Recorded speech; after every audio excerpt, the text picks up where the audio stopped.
Started? Okay, great. All right, well, good morning, everybody. I want to thank, it was on, yeah. I want to thank all of you for joining us for this morning's roundtable centered on the role of veterans in electoral civic activities. It's heartening to see so many veterans organizations. I'm looking around the table, all the veterans organizations at the table and in the crowd today among those that are observing. The work that each of you performs in this particular space is to the benefit of our nation. So thank you for all the hard work that you are doing to protect our democracy. I want to acknowledge a brand new member of the committee. I'm so excited and delighted to have her. It's Representative Maggie Goodlander of the state of New Hampshire. As a Navy veteran herself, I'm very excited for her to continue her congressional work on our great committee. And I just see that Dr. Maxine Dexter of Oregon is here. Dr. Dexter, welcome. Let me just say that for 250 years, our nation has thrived on free, fair, and secure elections. The integrity of our democratic process depends on our people. They depend on local election administrators who work long hours behind the scenes. They depend on poll workers who show up before sunrise to set up polling machines, verify voters, answer questions, and certify ballots. They depend on individuals and organizations educating voters on their civil rights. Today, we're here to recognize a simple but urgent truth. Our democracy relies on poll workers, and poll workers need our support. In the last several election cycles, baseless and sensationalist claims about voter fraud have circulated relentlessly, creating an environment ripe with misinformation and disinformation. Assessments from advocates in this space found that incident rates of voter fraud were calculated to be between 0.00003, I put 4 zeros, so 0.000003% and 0.0025%, making it more likely that an American will be struck by lightning than that they will be impersonated by another voter at the polls. Despite extensive research denying rampant voter impersonation or mail-in voting fraud, this rhetoric has resulted in increased threats against the largely volunteer-based election workforce and its polling sites. More than 94,000 polling sites across the country rely on hundreds of thousands of trained poll workers to administer elections every year. Now, data from the U.S. Election Assistance Commission cites that over 60% of these jurisdictions report difficulty recruiting enough poll workers, with many election officials citing stress, political pressure, and safety being the driver. Even within the existing elections workforce, significant turnover reaching nearly 50% in 2024 has created a challenge for maintaining a knowledgeable, reliable source of workers year after year. Now, without enough trained poll workers, elections officials struggle to keep polling places open, reduce wait times, and maintain smooth, secure operations. However, at our event today, we seek to highlight a very promising trend despite these challenges. Now, veterans have continually stepped up as trusted voices when Americans need to assess seemingly controversial issues, from decreasing vaccine hesitancy to promoting civil rights and encouraging safe weapon storage. Our electoral system is no different. Ahead of the 2022 election, officials noted a shortage of at least 120,000 poll workers across the country. In response, veteran service organizations called on their membership to sign up as many poll workers as they could, which resulted in over 36,000 volunteers in 12 hours. After 24 hours, nearly 65,000 veterans had applied, cutting that poll worker shortage in half. That's really remarkable. So congratulations to all the veteran service organizations involved in that, the nonprofits and other organizations that helped lead that effort. To date, over 165,000 veterans and military families have been recruited to serve as poll workers through the Vet the Vote Coalition. That's a really clever play on words, isn't it? Vet the Vote, reaching 80% of precincts across the country. That is the power of the veteran and military family community. Veterans are often seen as credible purveyors of democracy, meaning what they choose to stand by matters. Dedicated veteran poll workers can promote legitimacy and faith in our electoral systems. A University of Maryland study found that when veterans and military families were a part of the election workforce, confidence in the electoral system increased by up to 15%. Their presence also resulted in a significant reduction in concerns about potential violence, threats, and intimidation at polling places. Now, I hope our conversation today will touch on how we can encourage more of these trends, as well as identify more unique ways for veterans to support nonpartisan election administration reform or nonpartisan election efforts, whether it is supporting voter registration and poll worker recruitment, utilizing veteran community spaces as polling locations to bridge the gap, or simply encouraging more veterans to serve their communities and interact with all levels of government. Now, I am genuinely looking forward to our conversation today. I'm pleased that we have such a diverse set of voices and perspectives here today. And I'd like to go around the room and do a very brief round of introductions. So just please share your name, the organization you're representing, and a very, very brief description of what your organization does or who you represent. That will suffice. So I guess I'll start with, to my left, with Bailey. Why don't you introduce yourself and then, yeah. All right. Hello, everyone. Good morning. Thank you for the opportunity to speak today. My name is Bailey Bishop, and I am the Deputy Legislative Director at the American Legion. I think many people in this room know that the American Legion, or know our group as a veteran service organization, but it's actually only a part of the work that we do. We are grounded in 4 foundational pillars, which include Veterans Affairs and Rehabilitation, but also include national security, Americanism, and children and youth. And so through these pillars, we work to uphold and defend the United States Constitution, promote youth education, and foster responsible citizenship.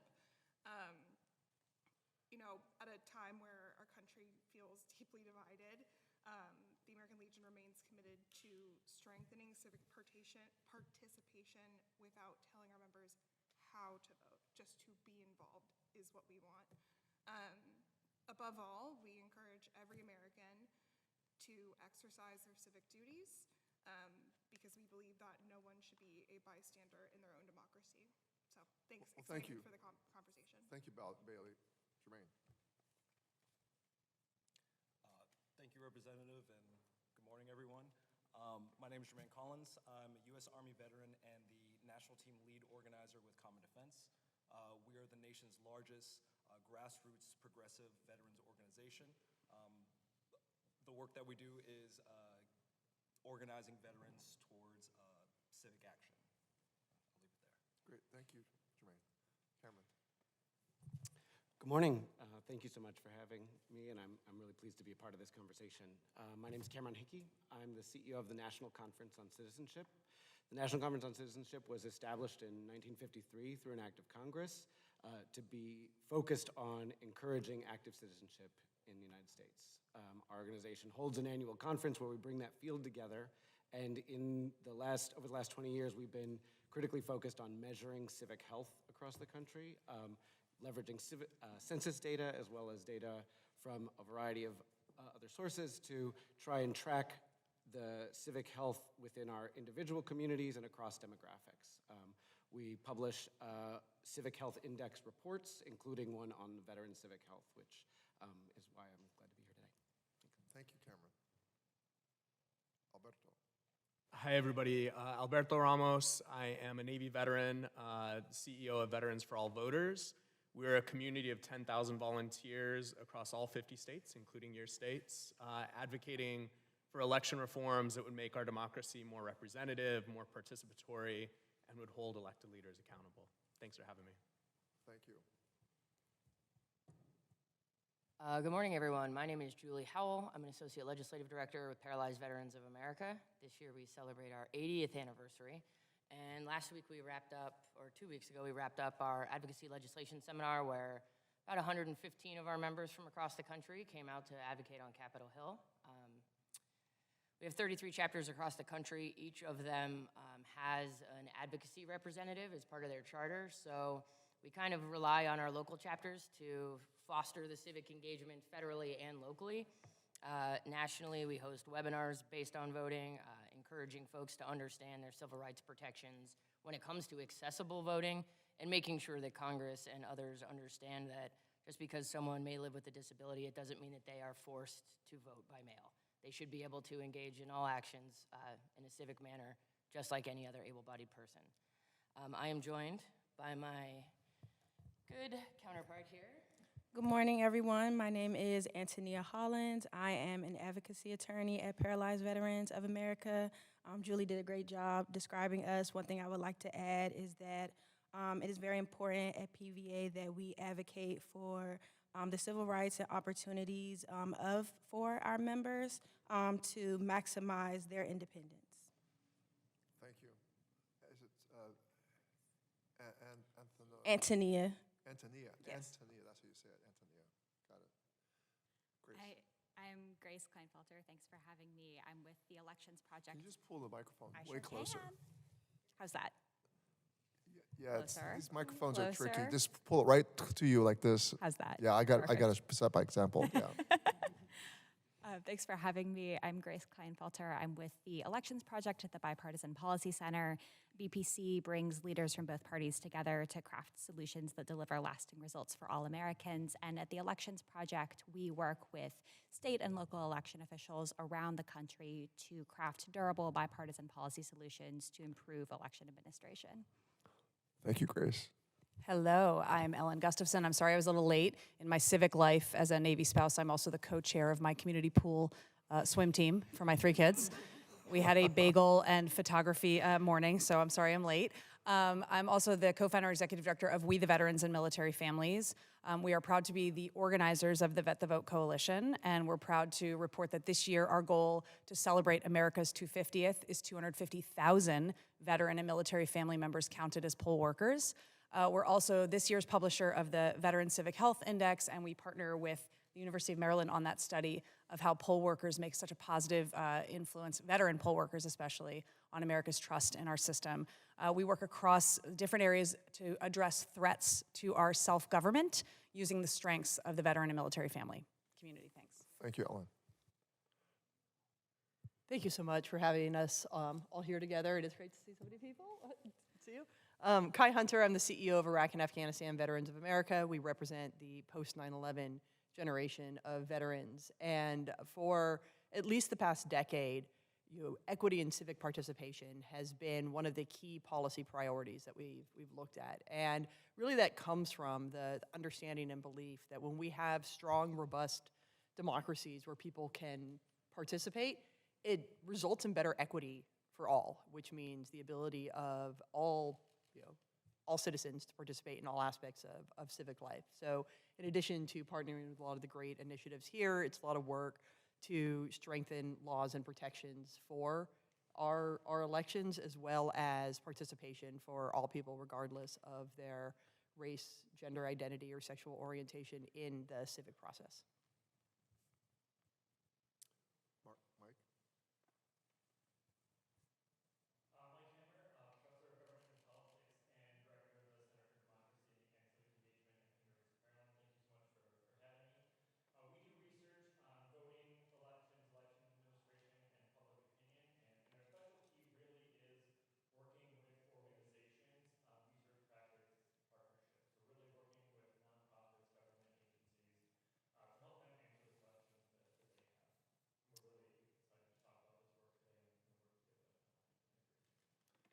Thank you. Ranking Member, thank you for having me. I'm Chris Purdy. I'm CEO and founder of the Chamberlain Network. Good to see so many friends. We are also proud members of the Vet the Vote Coalition. The Chamberlain Network has about 7,000 members across the country, and we train, equip, and deploy veterans to defend democracy in their community. We do that through focusing on three different pillars: having a healthy civic institution, healthy civic culture, and then free and fair elections, which is most important to this. How we are doing that specifically in this election cycle is we are organizing multi-pillar events with different sectors of society, lawyers, faith leaders, business leaders, to have celebratory events in their community to encourage people to go out and vote and to feel safe and secure with this broad sector of American society behind them. Great.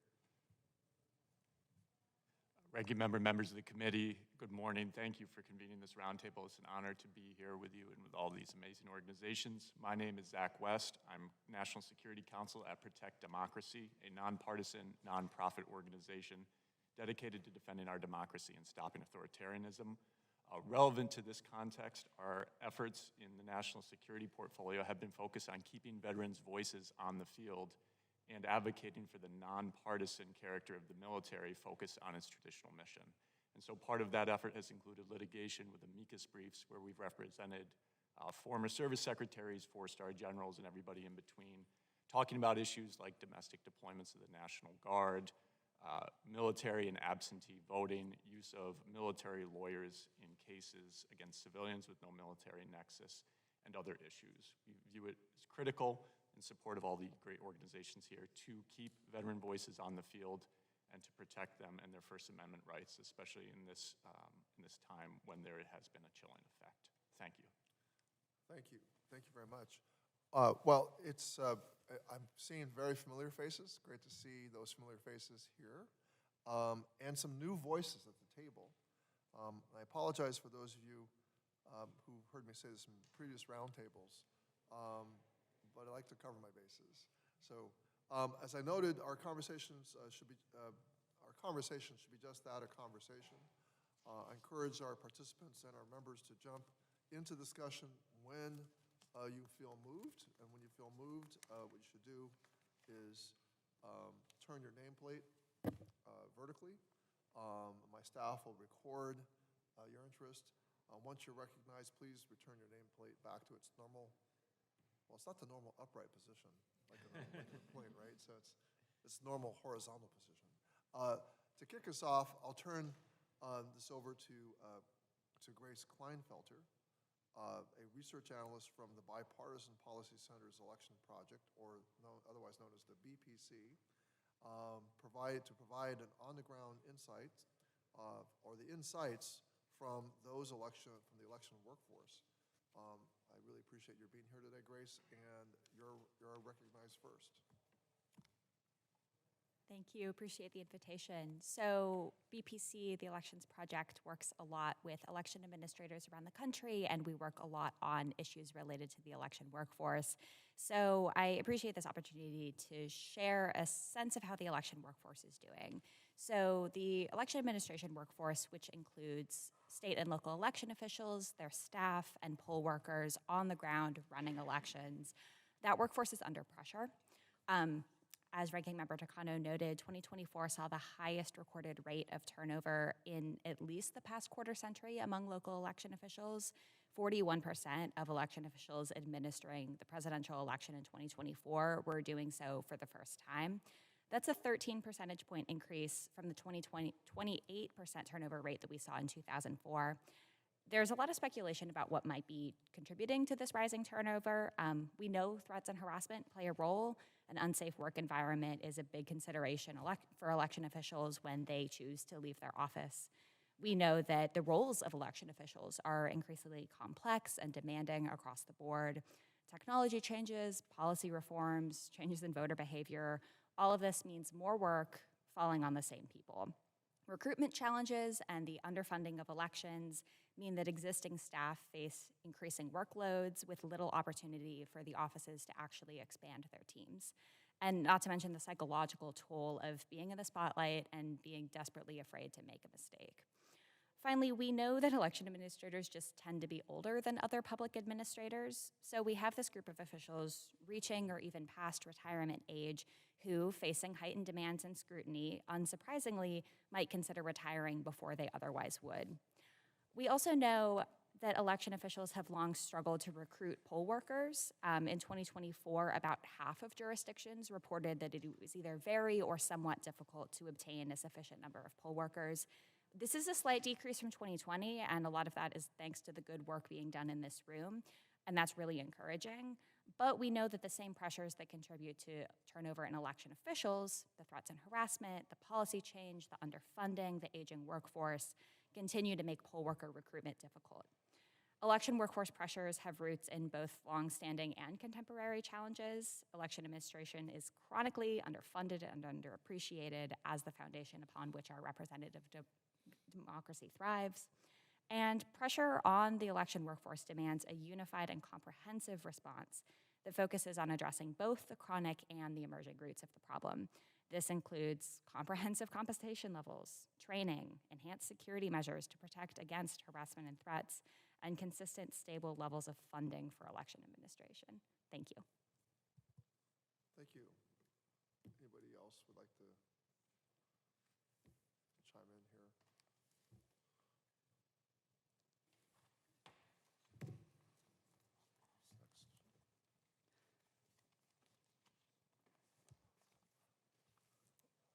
Okay, well, over the last few months, oh, go ahead. I just want to add to the incredible presentation that Grace gave that something that we have found recently is that there is an unbelievable percentage of the election workforce, not just the poll worker now community, but the election workforce itself, who are veterans and military family members. And we have been kind of collecting a lot of those incredible public servants into some connective databases so that they can talk to each other. And there's an inherent trust if you're, a veteran, and even if you served in a different capacity or a different service. But we've seen that across, whether it's secretaries of state or, the various different leaders at the state level or at the local jurisdiction level who run their elections, when they meet other veteran and military family leaders of separate state elections, they have an inherent trust. So a challenge, of course, to Americans understanding our election process is that every state's different. It's in the Constitution. It's how it's supposed to be. It's not supposed to be a federal system. And that's complicated. It's confusing. It's technocratic. But at least if you have trust across states between people that are veterans and they have that connection, we've seen that build a lot of a sense of an ability for those election officials to speak on each other's behalf. The other thing that we found is that we started giving awards at the local jurisdiction level based on the percentage of staff, both poll worker and permanent staff, who are veteran and military family members, and the numbers are incredible. There's actually a small jurisdiction in Missouri that's 75% of its entire election workforce is either veteran or military family or veteran family. So we are so overrepresented relative to our representation in the country, and that should be something that we all scream to the hills for Americans to understand. Well, thank you, Ellen, and I appreciate you raising the topic of nationalizing elections. We've seen increasing rhetoric from the administration about the need to nationalize elections through things like the SAVE Act. This could mean a lot of different things. Nationalizing elections could mean a lot of different things, whether it's overriding state election laws and procedures, to using the National Guard and other law enforcement entities to help police polling locations and ballot boxes. Some people kind of interpret a possible nationalization to mean that presence of federal law enforcement at polling stations that could have an intimidating effect on some voters. So I just want to raise for folks here at the table whether you have thoughts about the effect that this rhetoric has and actual legislative efforts, what effects that actual legislative efforts like this have on voter turnout, and the confidence and faith that voters have in elections being administered appropriately. So, Zach, you looks like you have something you want to say. Absolutely, and I'm going to speak to the National Guard piece. This is something that Protect Democracy has advocated about, certainly in our amicus briefs, talking about the domestic deployments, but also thinking down the line what's going to happen. We have reached out to the TAG, the National Guard community, and tried to spur them to think about how are you going to be ready if and when we reach November and something happens? What are the principles that you will adhere to? Of course, the law is black letter on this. The use of troops and armed men at the polls is prohibited, and we should remember and communicate with that. But when we're talking about the National Guard or use of armed forces at or near the polls, we also have a countervailing interest of being upfront with people and not trying to scare them away. We need to be prepared. We need to be ready. We need to think about it both from a legal lens, an advocacy lens, an education lens about what the law says and what the proper role of the National Guard, for instance, is. But we cannot scare people. And I think veterans have a unique opportunity to talk to their neighbors, especially National Guard members, to explain to them what the proper mission is, what the role of the National Guard is, something especially when National Guard has performed some supporting role in other elections. And so to bring this back, we need to take it seriously. Certainly, we need to be prepared, but we also need to talk about it sensibly and not drive down voter participation. So I just have one question, Zach. Have the National Guard been actually used as poll workers in some states? During the COVID pandemic, there have been times where I understand National Guard members were put in civilian clothes and assisted with certain limited tasks. That's what we understand from the tags at the time. However, there has been a strong desire to avoid any use of military uniformed personnel. And something I should stress here is the legal complexities really depend on whether those Guard members are, of course, in a federal status or a state status. And so there's a lot of complexity to this issue. I don't want to undersell that. But there have been limited uses. Nevertheless, the point is they are only in support of civil authorities. They should be out of the way. They should not be seen. They are not involved in election infrastructure, in handling ballots. There is a proper, limited role to National Guard. And certainly in the upcoming election, maybe that should, as a matter of prudence, be drawn back. Thank you, Zach. We've been joined by Dr. Herb Conaway in New Jersey. Welcome, Dr. Conaway. Chris Purdy, the Chamberlain Network. Yeah, I just wanted to add on to the use of the National Guard at polling locations. We also understand that the Guard has been used, again, in civilian clothes for cybersecurity reasons. Given that the nature of our elections, I think it's reasonable to expect some support on that in the future. On the National Guard, we have 2 National Guard members here. I was part of the National Guard. Jermaine also was part of the Ohio National Guard. I'm sure that other people have affiliations as well. There we go. We got 3.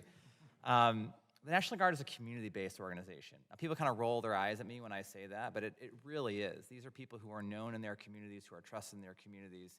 And so when they get activated, it means something. And that's different from when we see federal law enforcement officers like ICE or DHS coming into a community. And I would be extremely concerned to see a DHS operation akin to what we saw in Minneapolis over the winter in communities as a way to intimidate people as they go out to vote. We haven't seen that yet. We have a new DHS secretary. I'm optimistic, hopefully, that doesn't happen again. But that would be something I would be really concerned about. But I would really want to drive the point that the National Guard and ICE are 2 separate organizations, different cultures, different philosophies. So just a thought, members jump in whenever you have a question or something you want to add. Certainly, I think some voters the anxieties rise if the president were to nationalize the Guard and then order that they be at certain, or find some way to construe authority to be involved in security. This idea of the Guard in civilian garb versus actual uniform, but so absent the president's activation, they're still under the authority of the governor of the state, right? So that still kind of raises, I think, concerns of citizens of that state. I mean, can you maybe kind of elaborate a little further on maybe the subtleties here? Yeah, and also there's a lawyer in the room, so I'll defer to my friend at PD as well. I think what we saw over in Minneapolis, for example, is when Governor Walz brought out the National Guard and staged them on the outside, there was an understanding that the Guard was going to be used for a way that would respect the local community, as opposed to being used as a tool to actually oppress that community. So given the local nature of the Guard, it's really important that the local community is consulted first. That was our big problem in LA, for example, when the president just immediately federalized the National Guard over the objections of local government, which created a crisis, which then necessitated the Guard to stay there longer. So I think the appropriate use of the military is best found in local hands, with the Guard anyways. We have a number of people that are in line to speak. Dr. Kai Hunter. Thank you. I want to speak briefly on the broader topic, moving away just from the Guard specifically to talk about the idea of nationalizing elections that we hear a lot and the rhetoric coming from that, which for our membership has raised a lot of concerns and a lot of alarm bells, and it's largely, and digging in more and like having these conversations, elections work because people trust local elections. Right? If we look at whether it is public opinion polling or just civic participation engagement, there is huge amounts, like basically the higher up you go, the less trust exists in terms of the government, using those quotes, to be able to execute their job. People deeply, deeply trust their local school boards, their local city councils, their local election workers, because, and this relates a little bit to Chris was saying about the Guard, these are people who live in the communities, right? These are people who are on the swim teams with them. These are people who they see in the school drop-off lines every day. And so even people, when we dug into a lot of the research and the data, who may have said, oh yes, an election is rigged, well, it's not theirs, right? Theirs was safe and secure because they know the people who did it. It was always some like external out there over there. And we have a lot of concerns that this rhetoric around just the idea of needing to nationalize the election, particularly without actual specifics as what that looks like, with sort of the rhetoric that we're pulling responsibility away from the most trusted people in this process, is going to undermine the whole idea of civic engagement, right? It's going to drive people away more from apathy and distrust than necessarily out of like actual experiencing violence or seeing anything there. And so I think, we can talk a lot about the legal mechanics, but we shouldn't really forget how this rhetoric is harming, is leading to sort of apathy, distrust, concern, and it's very easy to break people's trust. It's very hard to build it back up.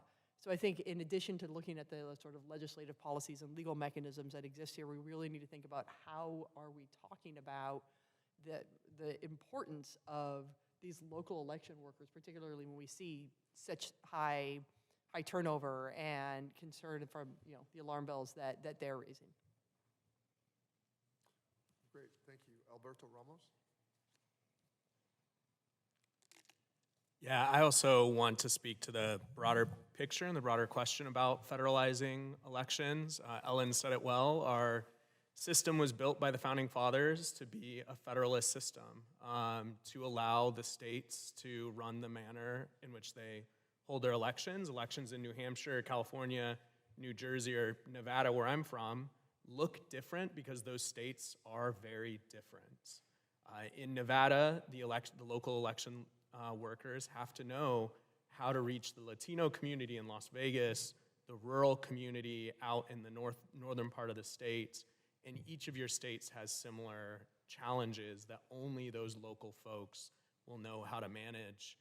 I represent a community of 10,000 veterans and military family members, and we are very cross-partisan. We've surveyed our community. We have registered Republicans, registered Democrats, and like the veteran community at large, the majority of our volunteers are not affiliated with either party. We've heard from our conservative-leaning volunteers on this issue. Oftentimes they express some concern, some major concern about this idea of sharing data from the states to the federal government, very private data, that I think sows even more distrust. And we're living in a moment where there's a crisis of confidence in our institutions. We don't want to see that crisis of confidence extended to our election systems too. Thank you. Jermaine?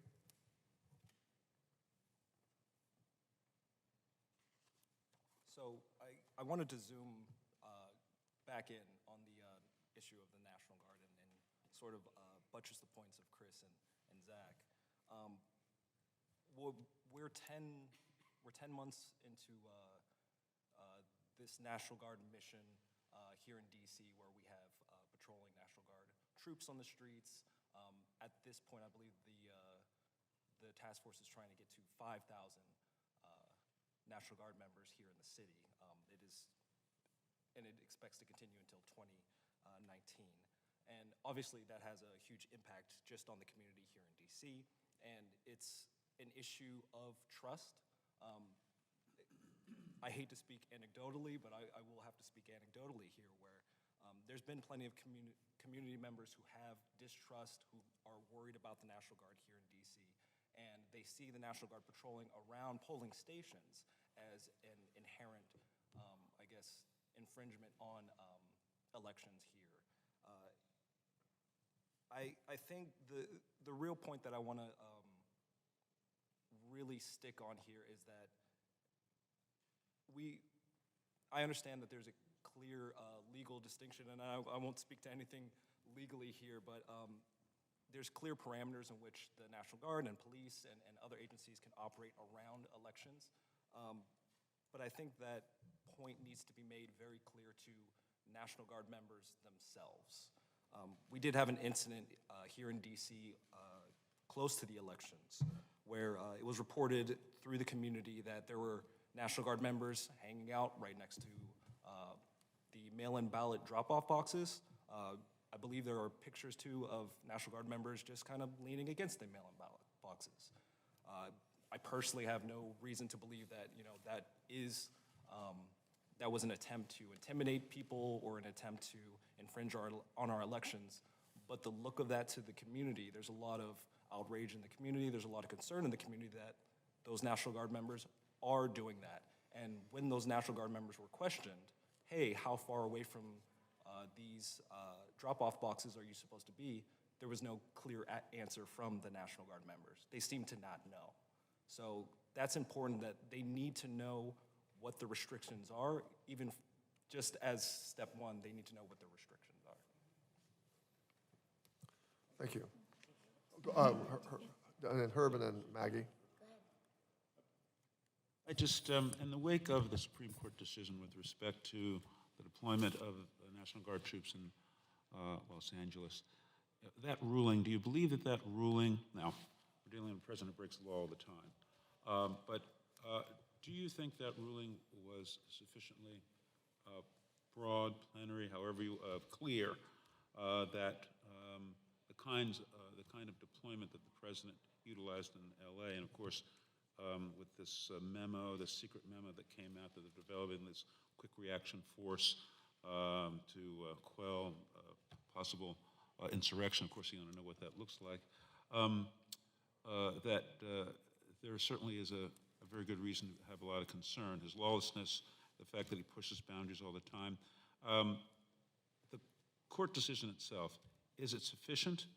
Because if it's not, I think it raises the possibility that that some kind of deployment will be made, ordered by the president as we run up to the fall election in November. Thoughts on that? Directly, no, I do not think it's sufficient, and I can't say definitively how I would have made it sufficient. My concern, and I think without going down all of the possible avenues, there's still a number of statutory mechanisms and otherwise that the administration could try for an activation that the Supreme Court didn't necessarily address. Some of these powers are still ill-defined, and there's question of how the court would handle it. And so it's, I think, enough to say I would have continuing concern, notwithstanding the decision. If I could also opine on that, I share Zach's concern. What it also, though, does is make a deployment of the active duty military more likely because it requires the president to exhaust the active duty forces before the National Guard is deployed. So use of the Insurrection Act was on the table in Minnesota, for example, and we think that was a reaction to that Supreme Court ruling.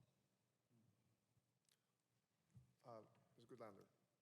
Well, I want to thank you, Ranking Member Takano. I'm really so thrilled to be a part of this committee. This is my first engagement with the Veterans Affairs Committee, and I just couldn't be more excited to work alongside of you all. I'm born and raised into a Navy family and served in the Navy, and I've been serving on the Armed Services Committee, and this committee to me is just one of the most important places to discuss the most important issues, and we've started. There is no more important issue from my perspective because the right to vote is the right from which all of our rights flow, and we've already seen an unprecedented assault on our elections. I'm really encouraged by the work of the coalition, and what I wanted to ask was just for an update on how you're doing working towards that goal of 250,000 poll workers, and really how we can support you and work alongside you. I know many of you are you all members of the coalition? Awesome. Well, maybe you can recruit some more today.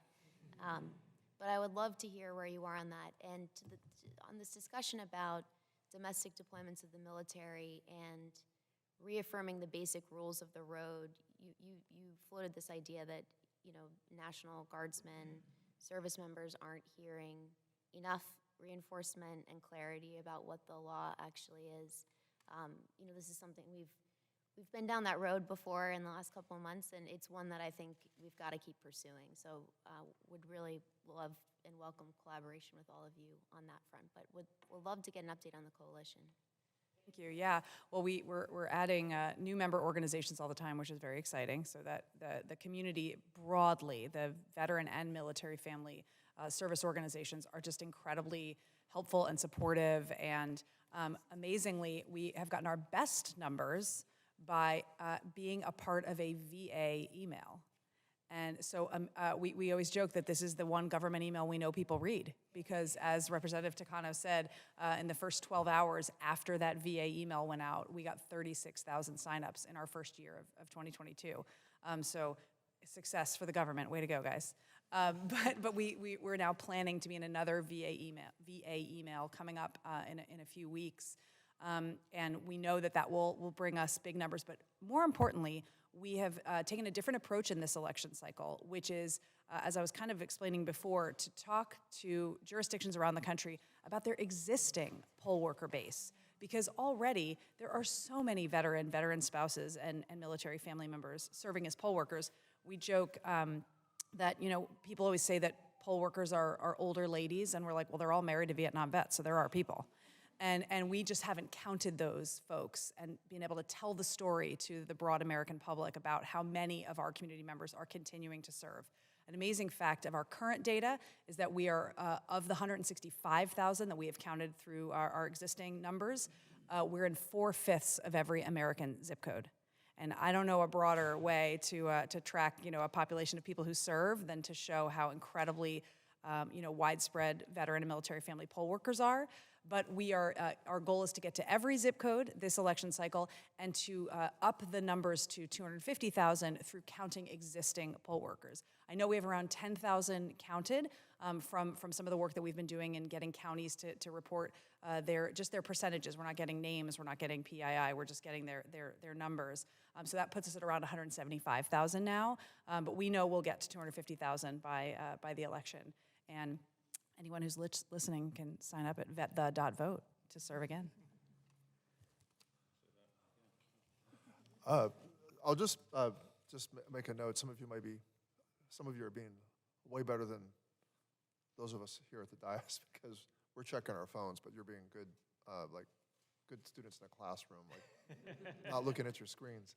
But as a major distraction, the president has just announced that he is going to delay signing the housing bill, which passed the House of Representatives yesterday, a bipartisan housing bill, I mean, I think there's only a handful of members that voted against it. It came out of the Senate with near unanimity.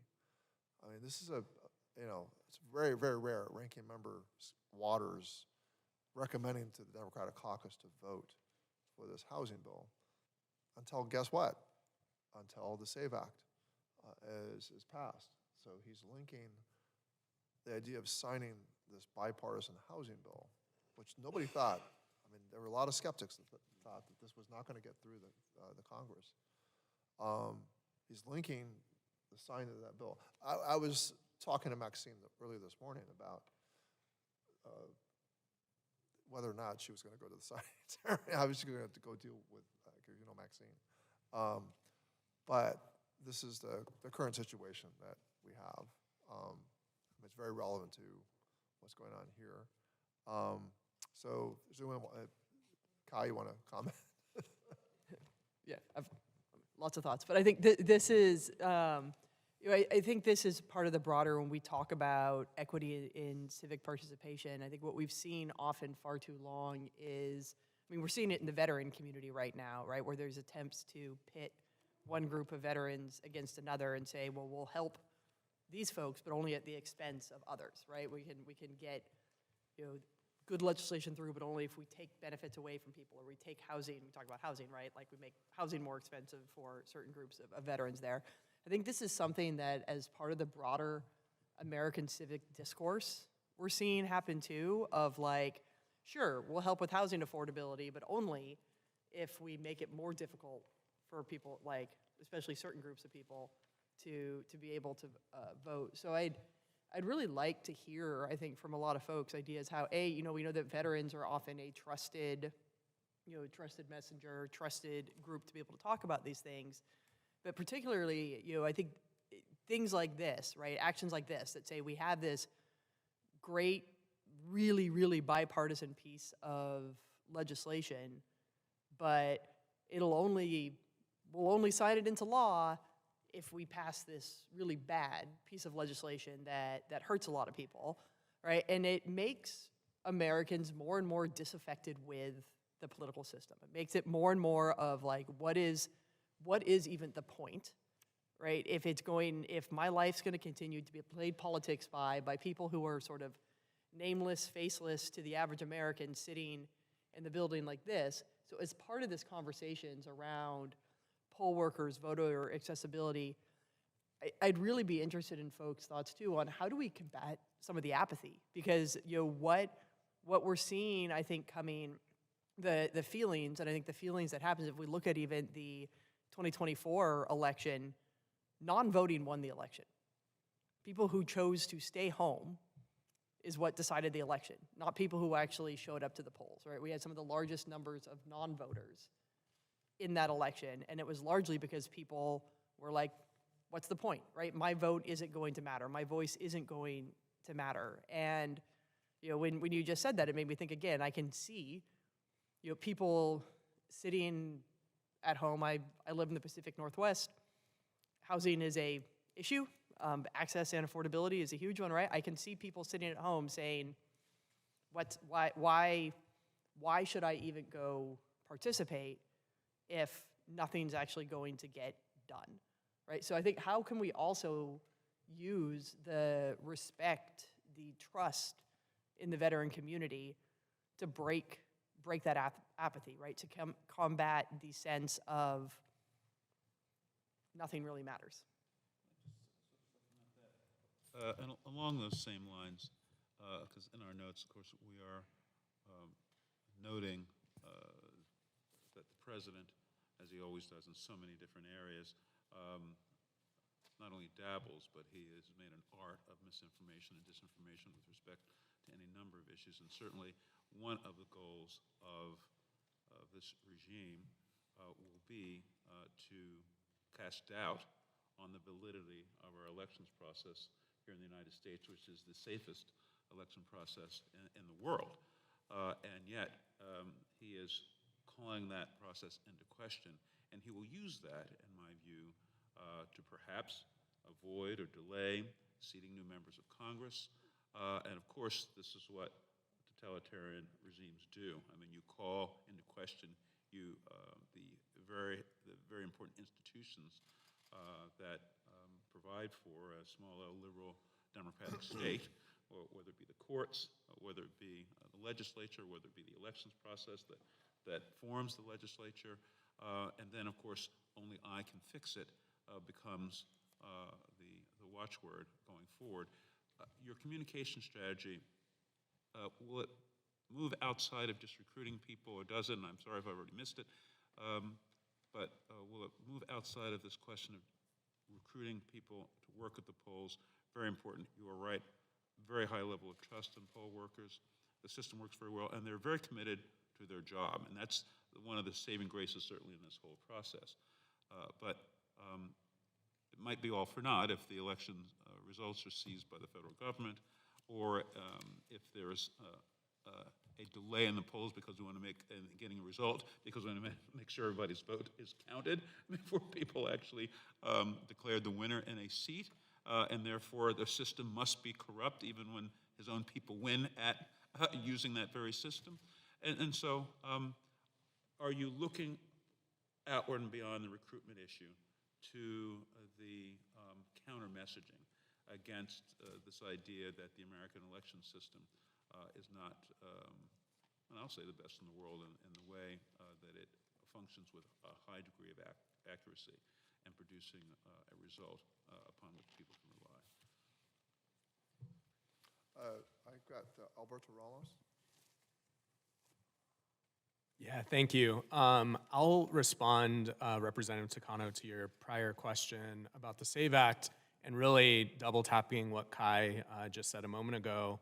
Veterans swore an oath to the Constitution, not to a party, not to a person. The majority of post 9/11 veterans are non-affiliated with either political party because of that fact. I think it's it flows directly from the fact that we believe really deeply in serving our communities and serving our country, and we run towards the fire. I told Cameron, I do use this statistic all the time that comes out of work that they and we, the veterans, published, that veterans and military family members volunteer at far higher rates than our civilian counterparts. We engage in the political process at far higher rates than our civilian counterparts.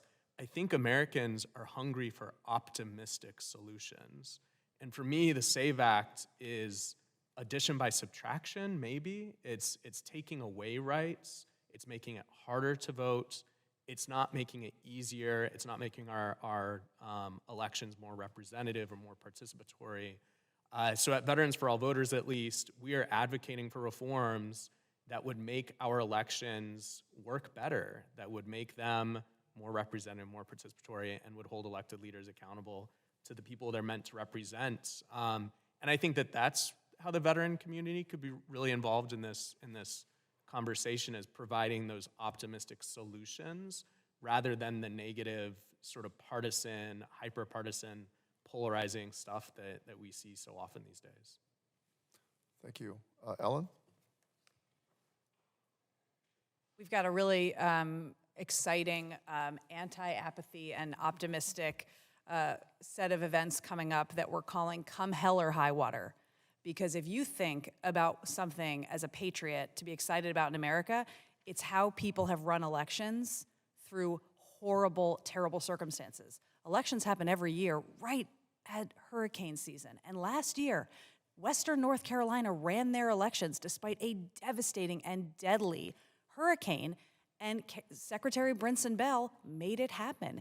But really who made it happen were all the people who had been poll workers for generations in their own communities and made sure that people could vote. Water, fording rivers, no matter what. And so we're running a series that looks back at a number of catastrophic events that happened right before elections across the country, and how so many states overcame those events and made the elections happen. That's something that every American should be proud of. That's something that, we have a consistent history in the veteran community of stepping up to support local disaster relief. Well, here's a perfect example of how veterans have stepped in and made it happen. I think we've been doing some research, and we think the last time elections didn't happen because of a major natural disaster was the 1900 Galveston hurricane, which was actually the deadliest natural disaster in American history. And so other than that, we've been pretty amazing at, overcoming any kind of come hell or high water events. And so I think that's something that we should be excited and promoting, and sort of it could be an anti-apathy election story that we have coming into 2026. Ellen, you're reminding me of the election of 1864 with electing a presidential election during the American Civil War. Pretty remarkable. Cameron Hickey. Thank you. I came here today because of that stat and other stats like it. We say in our reports, veterans are civic assets, and we know that they're civic assets because they outperform non-veterans on almost all the measures that we have for civic engagement: voting, volunteering, communicating with elected officials. And we also heard just a minute ago how we think about veterans as trusted messengers. And there's a tremendous effort to bring more veterans into the election administration and poll worker and volunteer process. At the same time, right at the top, Grace told us that in 2024, like almost half of the election workers were brand new, and that the more and more election workers are leaving that space and being replaced by people who are coming in without as much experience, and those that are leaving because of all the challenges. The challenges are the threats of violence and harassment, but they're also this major challenge related to communication. So I want to go back to Representative Conway's question about mis and disinformation. Election workers today have a new responsibility that they did not have 10 years ago to communicate about the trust in elections on the local level to a degree we've never seen before. We work with the Georgetown University Massive Data Institute looking at what election workers say online to understand the volume of the different kinds of communications. And in the past, what they were communicating about was, this is the day that is election day. This is how you register to vote. Here's how you can file for a mail-in ballot. Now, a significant proportion of their communications is really about reinforcing trust in elections, batting down all the different kinds of misinformation that are flowing. So when we are concerned about issues like whether or not the National Guard will be present at elections, whether that will create a new level of harassment, or whether or not the current Supreme Court decision is going to mitigate that risk, in some sense it doesn't really matter, because the communications that are flowing around that are impacting our citizens are still going to present these kinds of challenging bits of mis and disinformation, amping up the risk, and we now have significantly fewer trained experts to actually do that communication. So if we want to look at what can we do to address these problems, we need to reinforce these trusted messengers, these veteran election officials and veteran poll workers with the tools that they need, with the capacity to actually effectively communicate to address these kinds of challenges, because the legislative and judicial mitigations are only a piece of the puzzle. The communications is really critical. Thank you. Dr. Hammer.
At the forefront of that. Well, I'd be curious about how that would work. Interestingly enough, on the political side, in California, we were kind of informed that that actually members of Congress believe it or not, are among the most are among the trusted messengers. Now, I imagine they're trusted messengers to the people that follow them, but we've seen a kind of a diminution of people who tune into news. So curated news is not an authority that people trust. So they'll trust influencers, they'll trust. So among the influencers out there, the member of Congress has kind of got some credibility with that community in areas where the districts are very competitive. I mean, maybe a portion of that community. But Dr. Hammer, you're mentioning, is it Hanmer? It's Hanmer, Dr. Hanmer. The idea that the local registrar of voters in the county, or whoever is that local official that is responsible for the counting of the ballots, the registering of the voters, et cetera, that they don't have a following, they don't have voters that know them. The community doesn't necessarily know them in the sense that they're the authority on something. But I think mechanically, we need to work through how does that going to work, that on a bipartisan basis, that we build up the credibility of the local election official. So Kai summarized the research perfectly earlier. At the local level, people trust their local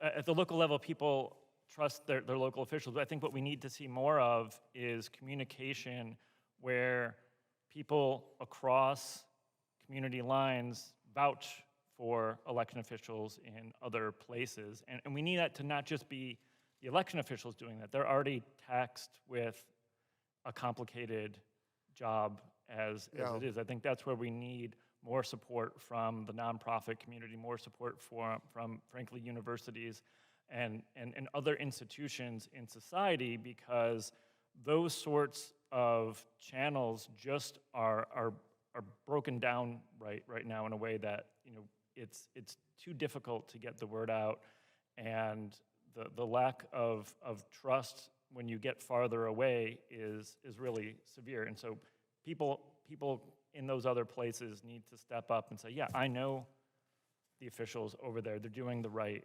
thing. I don't know that we know necessarily how to do that at any scale, but to me, that's the challenge. Okay, I'm going to call on Jermaine and then Ellen. Jermaine. So just to follow up and understanding that there's, I guess, a question of how it would work, but I also did want to make the point that, and I want to make a point from the organizing piece, right? So just on the ground piece, that I believe at this point we're sort of past the days of mobilizing people, just telling people go to the polls, go engage civically, and we're sort of on the, I guess, organizing side of things. And what I believe that takes is, first and foremost, election officials and elected officials partnering with local organizations to get the word out with trusted local organizations. And we know that veterans are a trusted voice, so veterans being able to step forward and say, hey, these elections aren't rigged, this is what you should do, this is your civic duty, all of those type of things. But I think that needs to be partnered with two things. The first and foremost is an education piece. The American people know, for the most part, how elections work and how they're supposed to engage. And at the very least, I know that somebody said that I need to go to this website to figure out where my polling location is. So yeah, I know what I'm supposed to do. But there is that educational piece that it doesn't hurt. As a matter of fact, I think it's helpful to continue to educate the public on, this is what elections are, this is what it's supposed to look like, here's the way things work for you locally. So there is that education piece. I also think that it's necessary for a two-way dialogue. So too often we hear from either elected officials or from election officials, hey, this is what you're supposed to go do that thing. As opposed to, hey, we're hearing your concerns. We want to address your concerns. We want to actually have that conversation with you. We want to have that conversation on a local level. I think more participation in that sense, and to be honest, I couldn't say whether, more of the onus is on trusted local organizations to kind of have the conversation with folks locally, or if more of that onus is on election officials to like, hey, we just want to make sure you guys know that everything here is free and fair. But that two-way dialogue is important to ease people into those conversations. I hate to make this analogy, but I think it's necessary in this situation, which is when you're teaching children, when a child asks a question, what you'll see in the classroom is when a child asks a question and you just kind of dismiss that question, well, that's not important right now, let's continue going on. It's more difficult for that child to learn because, oh, well, now you don't care about my question, why do I care about what's going on? Or I'm still stuck on that same question. I can't get past that question, so I can't hear what you have to say, what you're teaching me, what you're telling me to do.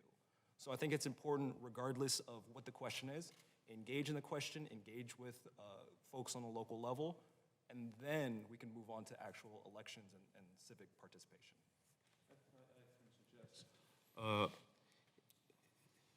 We've had, there's a growing army of lawyers who are looking at various aspects of this upcoming election.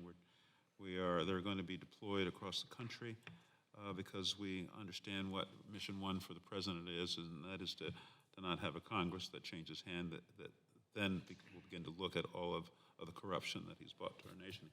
He is certainly the most corrupt president so far in American history, and there's somebody out there who's copying what he's doing or as a path to their own success in the future. So we really have to do sort of a post-Nixon era reforms broadly when we take control of the legislative power here in Washington. One of the things that I would encourage with respect to the messaging that I hope you'll send forward, certainly I have been doing that at my town hall meetings. I have one tonight. I'm going to reinforce this message, and that is to get your votes in early. It's going to be much harder to tamper with your vote through the use and deployment of the National Guard or other federal agents. If you get that mail-in ballot on time, if you go to early voting and get that vote in on time, it just gives you leeway. One of the reasons they're grabbing these election records is because often there's phone numbers on them. And now not only, of course, they have that for national security purposes anyway, nuclear disaster, something like that. But now with a targeted message going to the very districts that you're concerned about, voting the wrong way, you can now send messages to that person, directing them to the wrong polling place. Perhaps they're getting there late. They can't get in line on time to vote. These are the kinds of dirty tricks that you can expect this administration is going to try to roll out. And so the message about getting that vote in early, I think, is going to be critical, and I encourage you to do that through your various communication channels. I'm certainly doing that through the ones that I have. Thank you, Dr. Conaway. Ellen? Yes, thank you. I just wanted to come back to what we agree is an incredible need and opportunity for different partners to be talking about elections and getting the message out. And so I wanted to hope that you all saw that just this past weekend in California in Coronado, there was the first ever base race that NASCAR put on. It was a literal NASCAR race around a Navy base. I think there were a lot of crashes, which it's so fun. But we have partnered with NASCAR along with the NFL and the NBA to highlight what we're calling unsung heroes. And we're showcasing people that actually work in like the pit crews and behind the scenes, not the athletes in those major sports leagues, and comparing them to the people that work in behind the scenes in the elections, and showcasing veterans who are in both of those roles. So there's veterans who work in all these sports leagues behind the scenes, and there's veterans who work in our elections behind the scenes. It's an attempt to normalize and kind of, make a lighter topic of what election work is. We also did a few things with the NFL in the past where Monday Night Football before the 2024 election, we had a 15-second ad, that's all we could afford, to talk about how many veterans were serving again as poll workers. And we've worked with a couple of former players and coaches to make videos about how, one video is like a poll worker pep talk, and it's showcasing what, poll workers in a locker room getting ready to go. And then we did a video of a coach showing the plays of what setting up an election looks like. And so we're trying to create content that normalizes what elections are and makes it look like you don't have to understand everything that an NFL coach does to get his players on the team, but you can just go to the game and watch and then trust the outcome of the results. And I think that's kind of what we want people to think about with our elections. The other thing I just want to highlight is that some data that we have from our own poll workers in elections past is that when veterans have then been called to serve, 96% of them responded to us that they would recommend to all of their family and friends that they work as poll workers. So we think that's the easiest ask out to a questioning American public is, hey, if you've got questions about how our elections run, like, get in the game and go and do it for yourself. That's great. Thank you. Grace. Just a huge +1 to everything Ellen said, right? We work with election officials around the country. I can't emphasize enough how busy they are. They not only have to run elections, tabulate ballots, certify results, but they also now have to be PR experts. They have to be AI experts. They have to be cybersecurity experts. Like, they're busy people. And if they can rely on folks in their own communities to be, just as Ellen said, trusted messengers and engage in the community in ways that they don't have the time or the money or the credibility with some people to do, that's phenomenal. And I want to put a plug in that we've done a lot of research in the election policy community about what makes good messaging around elections. You can say a bunch of things that are totally true but aren't very convincing. Like, you can give a 20-minute explanation of how a pre-election tabulating audit to test your voting machine works. No one cares. It doesn't convince anyone. Some people are going to walk away with more questions than they had before. We've done a lot of research to sort of say, this is messaging that works. This is messaging that works with particular groups of people who have particular doubts. And I just want to encourage those of you in the room who are engaging with this trusted messenger campaign to use that research. We've spent a lot of time telling election officials, this is what works, this is what doesn't. They used to do this thing where they would say, oh, my elections are great. I don't know what's going on in Maricopa County, but I know what's going on here is great. That's not helpful, right? That's just throwing Maricopa County under the bus. And the field successfully convinced election officials to stop saying that. And again, the research is really good. University of Maryland and UCSD are doing some of the best in the game. And please, as you send your trusted messengers out into the field, we have trusted messages to go with it. Thank you, Grace. Alberto. We're hearing pretty loudly here among all the groups that are here that our elections are safe and secure, that veterans have a responsibility in communicating that, and we at Veterans for All Voters believe that really deeply. I think there's a second part of the challenge, though, in whether or not veterans, everyday Americans, feel like they have a voice at the ballot box, whether or not when they vote, their vote matters, if they're even able to vote. I spoke to a woman who was leaving, she was retiring from the Army. She was moving back to Alabama, which is where she's from. Her husband was a civilian, they had lived overseas, and she had expressed concerns about the fact that when she moves back to Alabama, her husband, the way she put it, is that her husband was a big ol' nerd about mail-in voting. He loved the fact that they could vote by mail while they're overseas, and they're moving back to Alabama where your right to vote by mail is under attack. They're also non-affiliated voters, they're independents.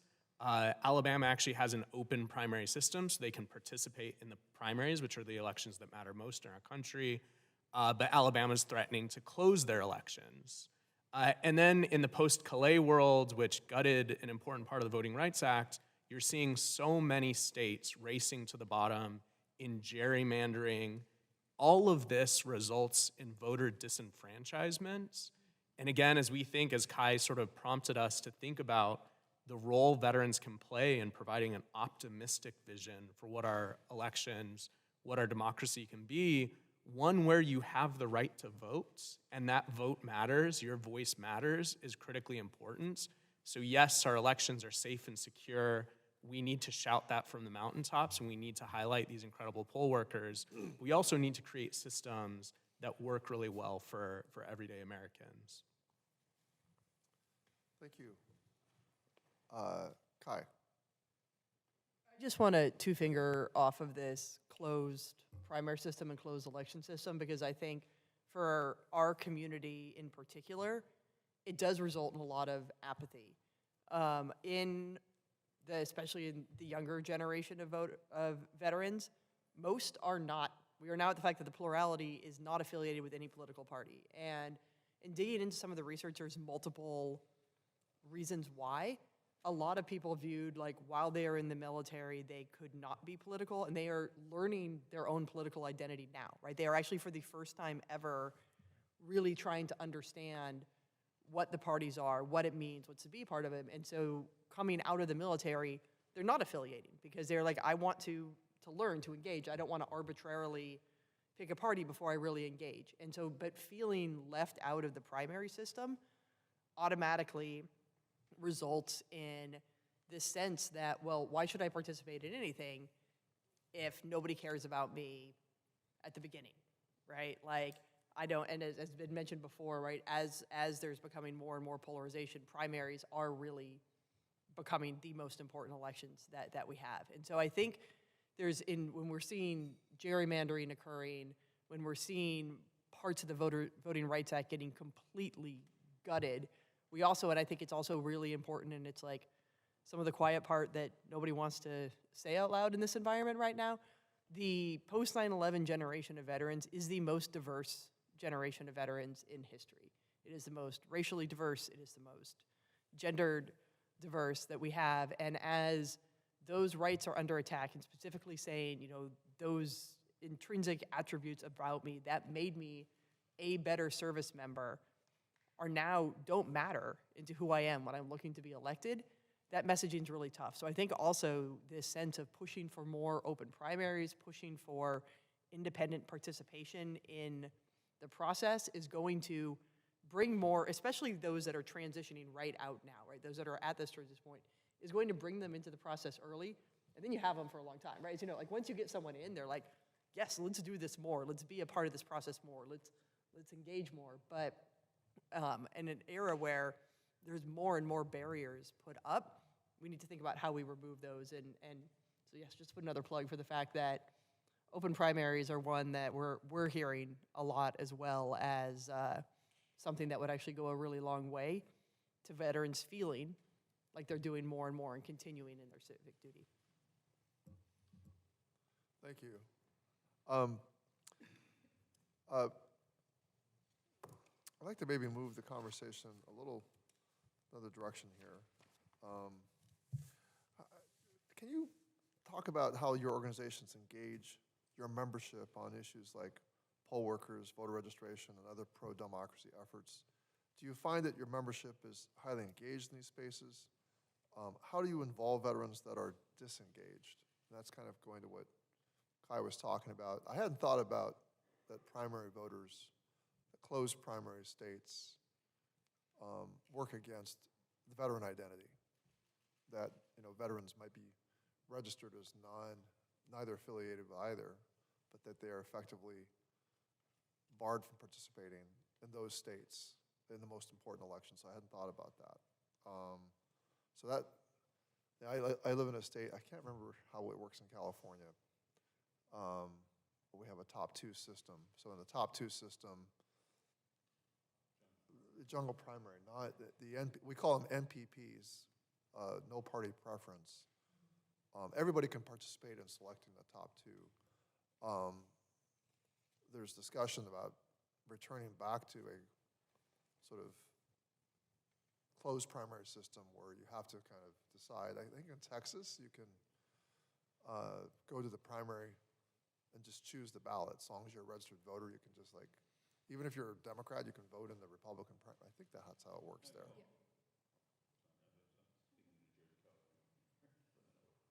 Yeah, no, but I think in Texas, there's some other arcane rules about how delegates are selected to the presidential national conventions. But as far as could you vote for a Republican or a Democrat in the state senatorial in the senatorial race, I think you can be a voter of any registered persuasion and then walk in and request that ballot, right? Declared, that is not declares an independent Republican or a Democrat, you're an undeclared voter. When you go to the primary, that you choose. You can choose which ballot you by want. participating. New Hampshire has, there might be others that do it. You can go in and choose a ballot. I think you can maybe able to change your registration when you go in to vote because you want to vote in a particular primary.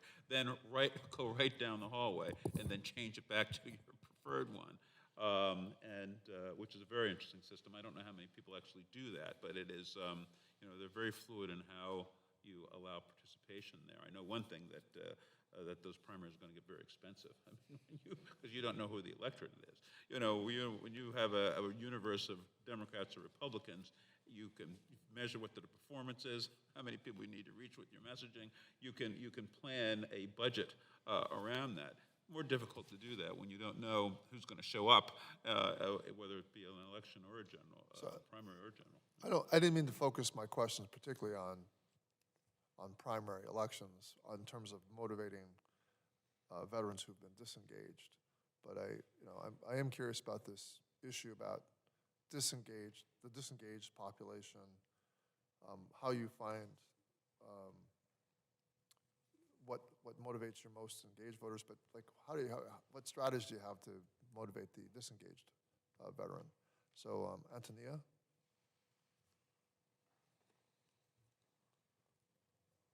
Hello, everyone.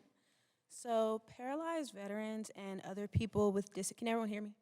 And other people with Just a little closer, yeah, a little closer. and other people, okay, that sounds good. And other people with disabilities regularly encounter accessibility barriers throughout the voting process. Encountering these barriers can discourage those people from engaging in the voting process. So at PVA, we believe it is very important for voters with disabilities to be knowledgeable about their voting access rights. PVA we want to ensure that our members have all the information they need to cast their vote safely and securely by helping them make voting access plans. We want them to understand their state's laws and the voting options that are available to them. We truly emphasize preparation when it comes to voting. A lot of times they can't just, get up and go and make sure and vote that same day. A lot of times it is important for them to, kind of scope the scenery out to make sure that the polling place that is closest to them is accessible. They encounter a lot of issues with curb cuts, lack of accessible parking. So those are a lot of the issues that we're seeing. How we try to engage our members, we have our voting rights page on our website that gives them all the information they need about what exactly are the rules and deadlines in their states. We host webinars. Last year, we conducted a survey amongst our members to gauge what exact accessibility barriers that they were facing, and it gave us a lot of, good information back. One of the top ones being lack of accessible parking. So, if they can't park, how are they going to be able to vote? So, making sure that they are informed we've seen, encourage them to know what they should, the information that they should know, has helped them, make these plans ahead of time so that they are able to vote and interact with the voting process. We also know that, our members talk, and if there is a voting place or a polling place that is accessible and everything looks good, they will share that with others. And we also see that could also increase participation, as a poll worker as well, because it's not just important that these polling places are accessible for the voters, but for, the people that want to volunteer. It's hard to volunteer if you're not able to even enter the building, so. Great, thank you. Bailey Bishop. Thank you. I want to just jump in and focus a little bit about your question about encouraging civic engagement. And I want to take a little bit of a different approach. The American Legion believes that it's really important and imperative even to capture these voters before they are eligible to vote. So looking at the youth, so for example, we have programs like Boys State and Girls State, in which many members of this committee participated in. I'm sure plenty of people in here participated in too. Boys State, California. There we go, right? And so,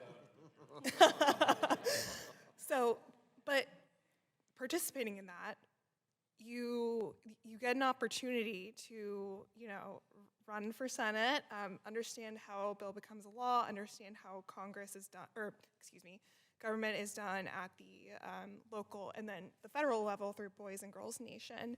And what that does is it takes a process that appears confusing and out of reach and only for a specific group of people and helps to demystify that. And so that participation naturally leads to curiosity and passion into political engagement. I know it worked for me. I'm sure it worked for plenty of people in here too. And so we want to make sure that we're encouraging children to learn how it works, and then register to vote when they become of age. And then when they are able to vote, we have posts all across the country and across the world actually that serve as a natural convening spot of folks who work together, who live together in a community, and that builds up trust and builds up this sense of, well, I have to go vote or I have to go be an election worker because my buddy is an election worker and I want to sit with him all day, right? And so that sort of engagement from the time where children are first learning about civics and how our government works on to when they can finally take that first step and get that first I voted sticker. The American Legion believes that is pivotal to ensuring that we remain in a participatory democracy. Thank you. Alberto Ramos. Thank you. I know we don't want to get sidetracked on the open and closed primary conversation, but I do want to address that directly. As you correctly discussed, Texas uses what we call a semi-open primary system. You can show up to the ballot box and you can say, I'm non-affiliated, but I want a Democratic or a Republican ballot, and that's how you participate. We are currently engaged in a lawsuit in the state of Texas because, fascinatingly, Ken Paxton has sued his colleague, the Republican Secretary of State, in the state of Texas to try to close their primaries. Texas is a state with 1.3 million veterans. 700,000 of them are non-affiliated, so 700,000 veterans in the state of Texas would lose their ability to participate in the elections that matter most in our country. And it's not just in Republican states. The state of Maryland, DC, until yesterday, had closed primaries. The DC Council funded open primaries here in the district yesterday. State of Maryland, state of Pennsylvania, and yesterday in the state of New York, they used closed primaries. In the largest city in America, in New York City, hundreds of thousands of veterans were denied the ability to fully participate in their primary election. So we, of course, feel very strongly about this at Veterans for All Voters. This is one of our core issues. But I want to get to the question that you asked about how do you get some of those people who feel so disenfranchised to continue participating, continuing to be advocates.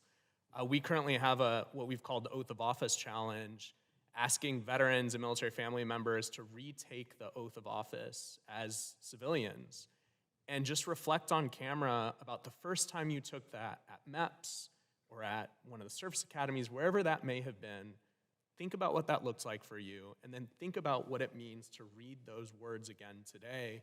We've had many, many people crying as they think about this oath they took to a constitution. I think it's just so deeply embedded in the veteran and military family community to care about our communities and care about our country and want to do something to fix these systems of disenfranchisement. So I'm going to just pose maybe I hope I don't go too far with this, I think it's a bit daring. I see one of the core underlying accusations about the integrity of our election systems being that that people who are undocumented or illegal are voting in elections. And we've seen that that is just not true. It's a very, very small number. At the same time, I also see rhetoric that gets pushed out claiming that undocumented immigrants are getting benefits at the expense of our veterans. We don't take care of our veterans. There are veterans that are homeless on the street. Now, as somebody who authored the Honor in Our Pact Act, the largest expansion of veterans benefits in a generation, expanding access to, just a wide swath of 3.5 million veterans have now access. Never before have we seen so many veterans becoming eligible for disability ratings that heretofore were elusive, right? My thought is that there's maybe some role for veterans themselves to dispel this notion that this country is not taking care of them. It could serve a dual purpose. One, to reach those veterans who aren't accessing these benefits, say, it's not true. Undocumented immigrants are not taking resources away from you. In fact, your government has provided more benefits than ever. Please avail yourself of them. There's ways for us to get you off the streets. There's ways to get people veterans off the streets in your community. You can be part of the solution. And at the same time, the message needs to go out that, no, our election system is not being undermined by hordes of undocumented people who are voting in systems. They're actually less likely to be cheating, and the documented forms of cheating are actually, we can cite that the actual organized cheating is not usually involving undocumented immigrants. And so I think that is a big accusation that's being made out there, a big piece of disinformation. And the idea that veterans are part of the election integrity was very intriguing to me. It's like the very voices. Anyway, that's often what the rhetoric I see being put out there. But Jermaine, you're up next. You can address what I said or not, what you had in mind. Yeah, absolutely. I'd love to address what you said, and that's something we at Common Defense, we try to center our conversations in the downstream issues. We make sure when we have conversations with our members, with other veterans, that we're being clear that the issue isn't undocumented immigrants. The issue isn't the family who lives in the house next to you. The issue is further downstream. So we try to center everything in that conversation and in solidarity, not only with other veterans, not only with other Americans, but with everyone who's trying to participate in this system in general. So yeah, I love that comment. I very much appreciate that comment. Did want to address how we speak to our members about participation in elections and just getting members out to vote. We do the standard things that everybody else does, make sure folks know when the dates are, make sure that folks are making a plan, things like that. But we also add on, the extra layer of this is the mission. This is the continued service that you have. You took an oath. You already did that thing. Your oath still stands. And guess what? Your next mission is get up, go vote. So it's very, very simple, but it seems to be effective, at least from our organizing standpoint. Thank you. Kai?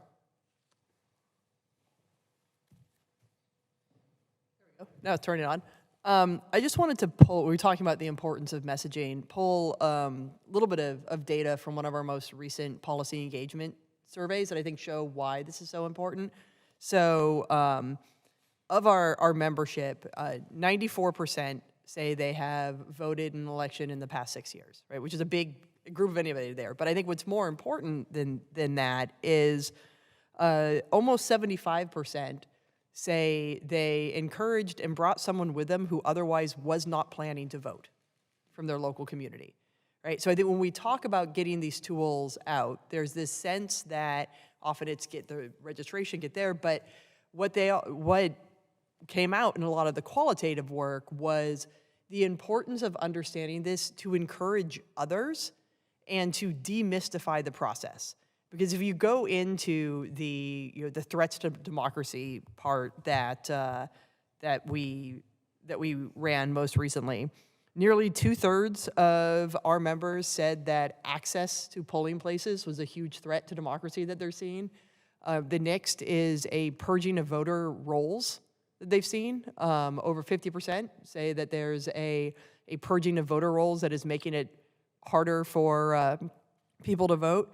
And again, close to 2/3 see the rhetoric around illegal immigrants voting is discouraging people from participating right now. So I think like everything that you're saying is incredibly important and also backed up by the data and the science, right? These people say that this is creating, the way that things are being talked about are creating, again, barriers of people wanting to vote. But then on the flip side, I think what's really important is if nearly 3/4 of veterans who are going to vote are actively bringing people to vote, actively reducing barriers, bringing things in. Imagine if we had, I think, even this more concerted effort, how many more that would be, right? So again, I think it's the importance, we have this national thing, but really back to that community and local aspect that veterans, and I don't know the data from the civilian. I feel like a very bad social scientist right now that I don't have the comparison data from the civilian population as to how many actually bring people to vote with them and actively are engaged in getting people who otherwise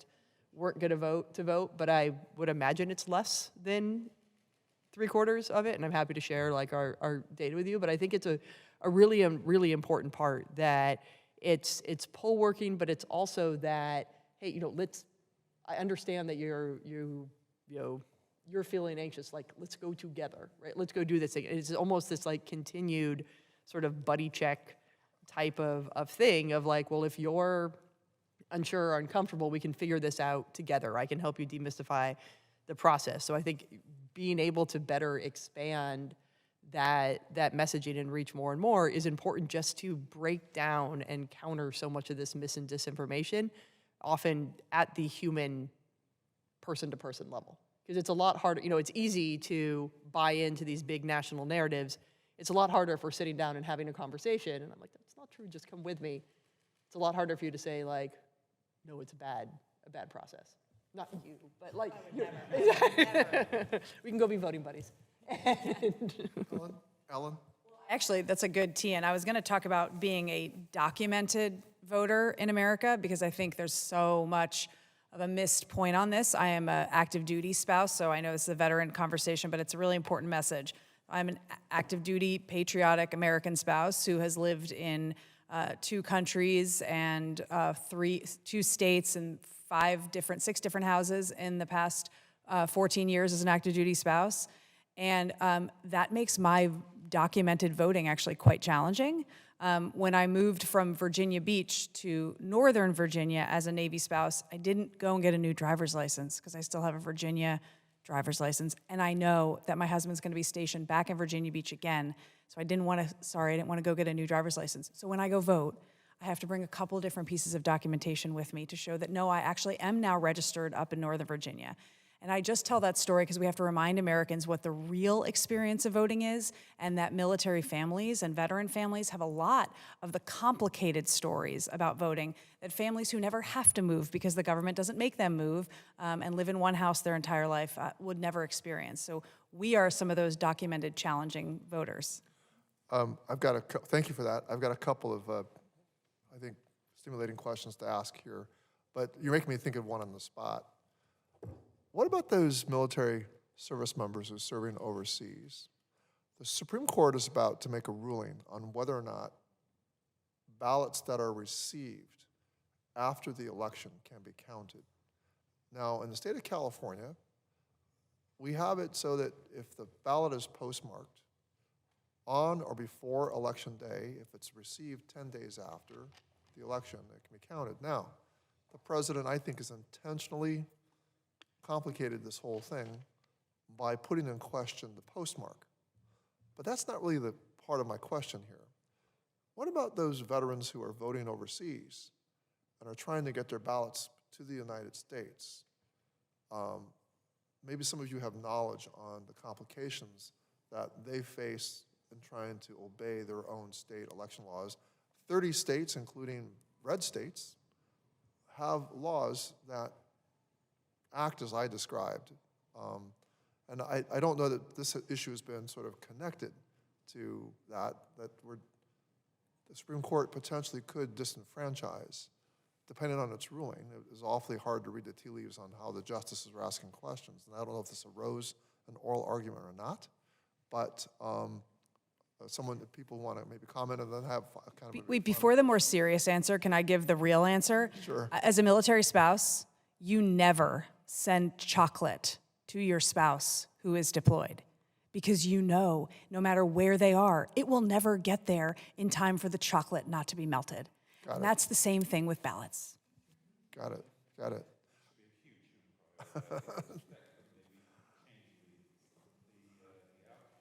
So, yeah, some elections have been so close. So anyway, Chris Purdy and then Alberto. Yeah, I never got chocolate overseas, so that's a factual statement.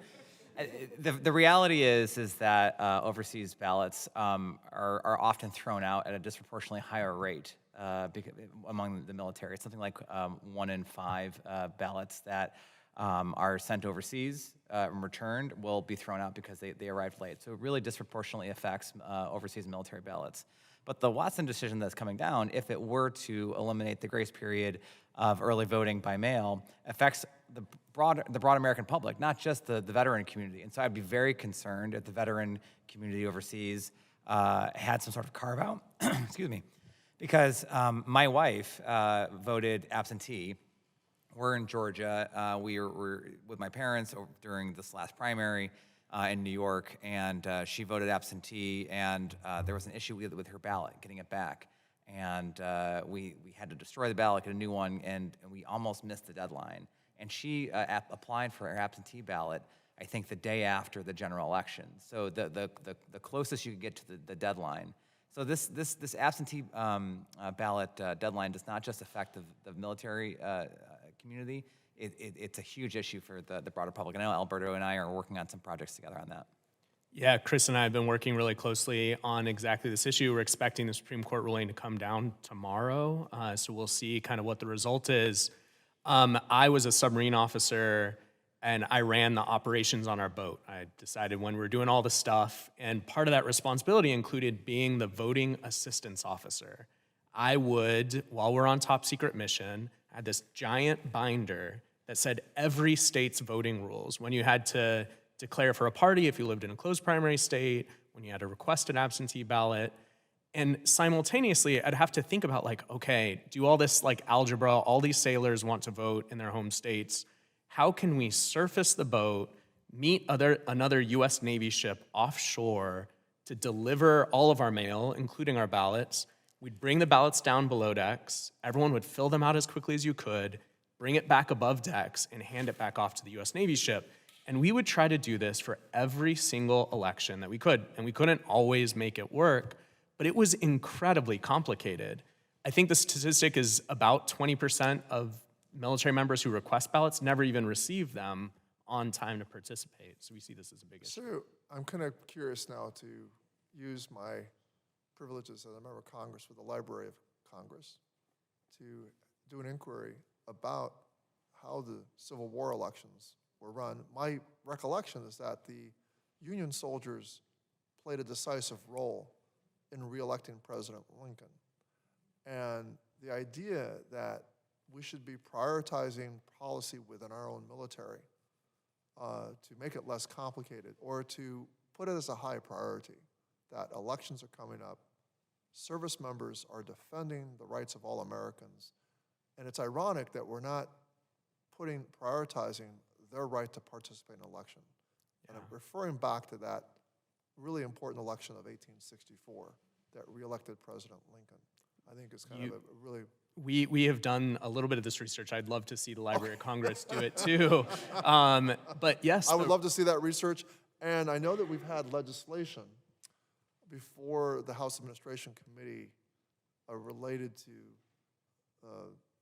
the rights and the insurance that ballots be counted by military service members. And I think this is an issue that could surface this whole issue of vote by mail, all this stuff, the rights of Americans to participate in elections. But I think the idea that we would deny service members who are defending the rights of all of us, the fundamental right to vote, I think is a very attention-catching issue. So, let me, Julie, go ahead. Thank you, sir. I'll be brief. Just sort of anecdotally, and to piggyback off of the last 3 conversations, to Ellen's point, you don't send the chocolate overseas. The second time I was eligible to vote, I'd come home for my 2 weeks leave from Iraq. The election results I watched happen on a TV screen in Baghdad airport as I was making my way back north to Taji. And when I got there, after the election, my absentee ballot was on my bed. The first time I was eligible to vote, I'd been 18 for 2 weeks, and I was in basic training, and I looked at that, and I was like, what am I supposed to do with this? And there was no resources, no help, no nothing. I think it's important that we recognize for the military community in particular, on deployment, you're not always at the same spot. I can remember Connex is full of mail just dumped out into the desert. There was probably some ballots in there. There was probably chocolate in there. There was all kinds of stuff in there.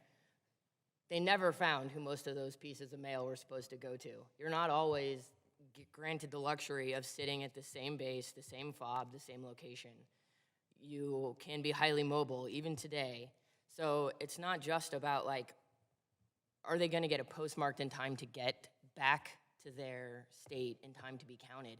It's, do we actually have the mechanisms in place to ensure that we can get the ballot in the hands of service members before the election even pops off or before this thing is due?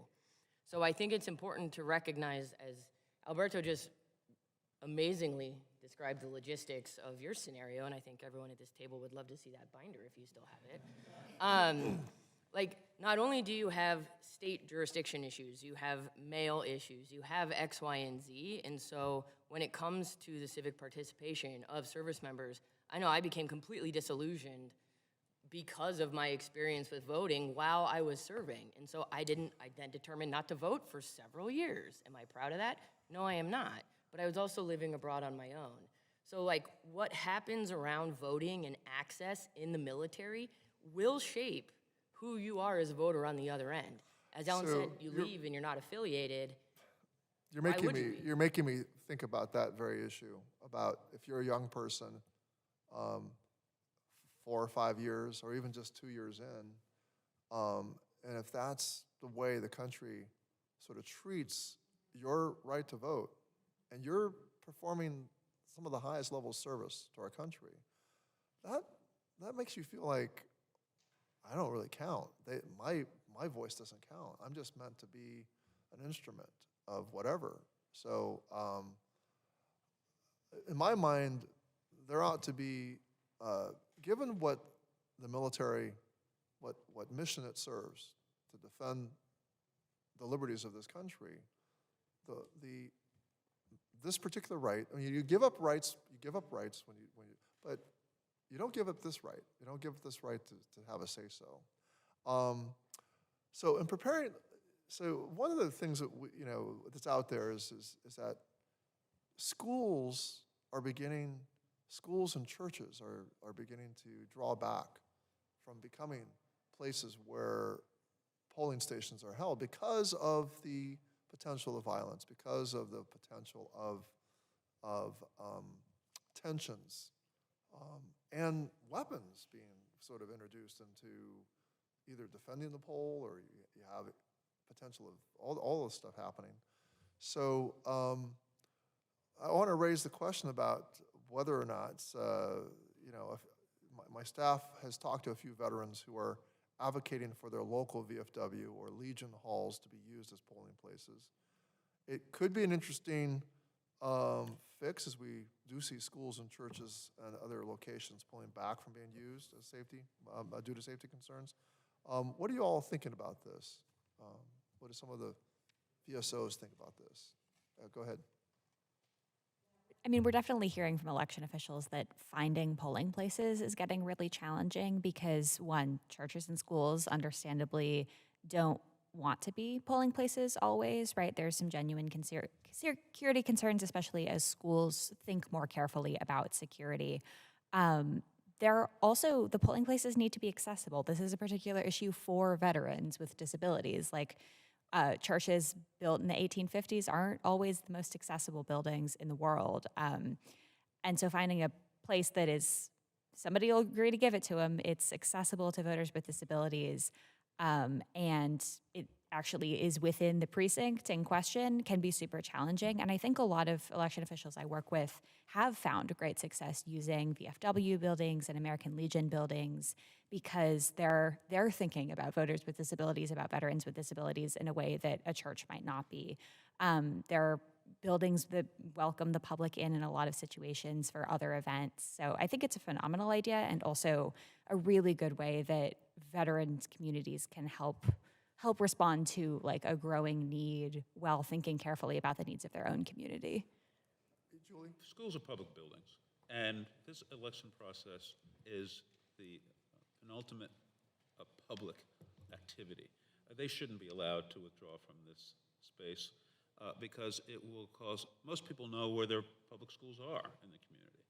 And so I think we should be very careful about allowing public institutions to withdraw from this very important public service, rather add the protections in than have the public confused as to where they're going to vote. This whole issue around, when the ballot, whether you're going to postmark, because everyone understands, you send a bill off to the electric company, or whatever it is, whoever it is that you're paying, you're safe if that postmark is on there.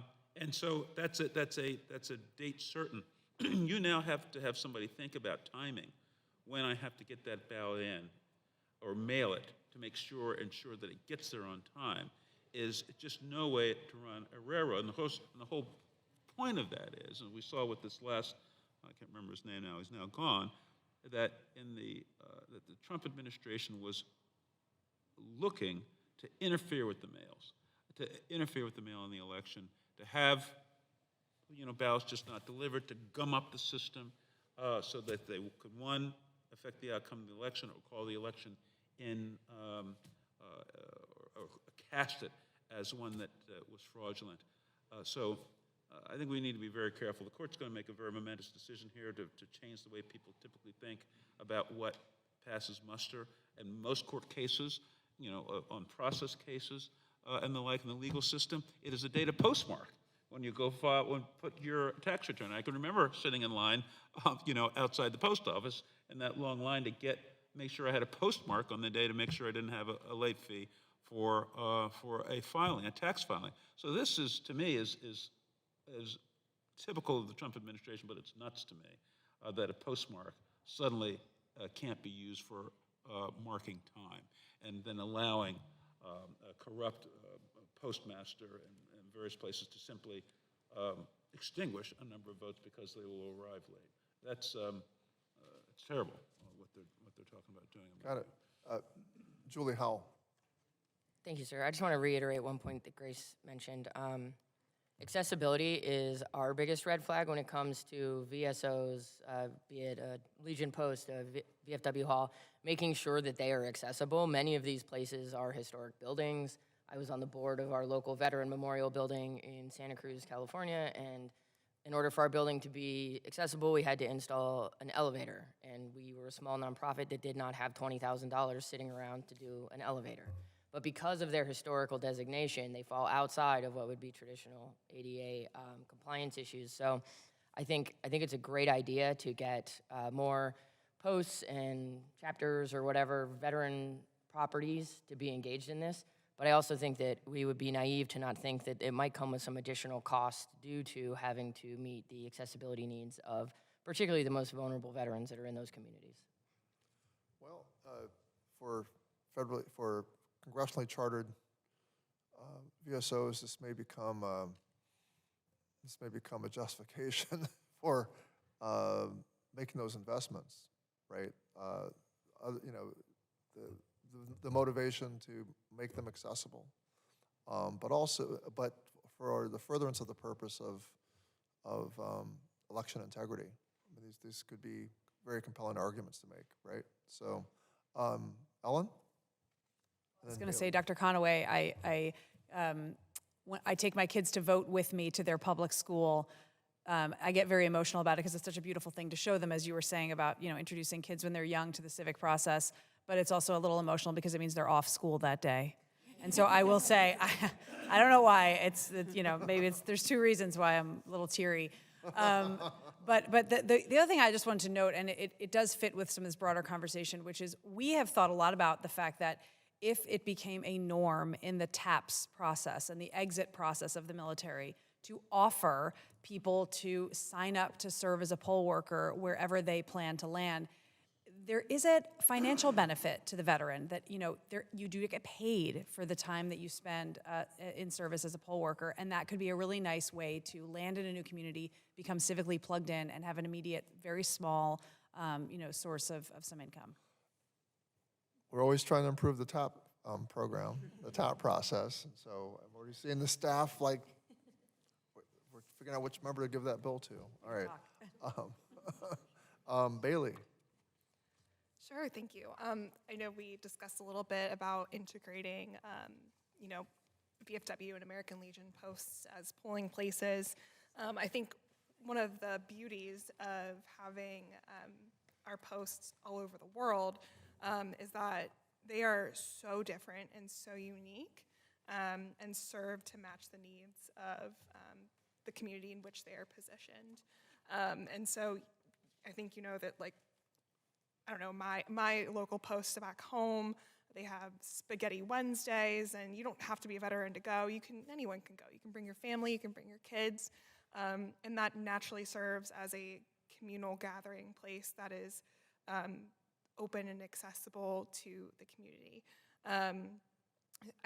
However, I think we are very clear on the fact that our posts may not be used to promote one political party over another. We have very clear policies in place, but to encourage participation and registration and then participation in an election in general. And so as long as we are maintaining those firm guidelines, I do think it's important to uplift different natural gathering areas, especially as communities grow more and more online and are less likely to gather in one place over another.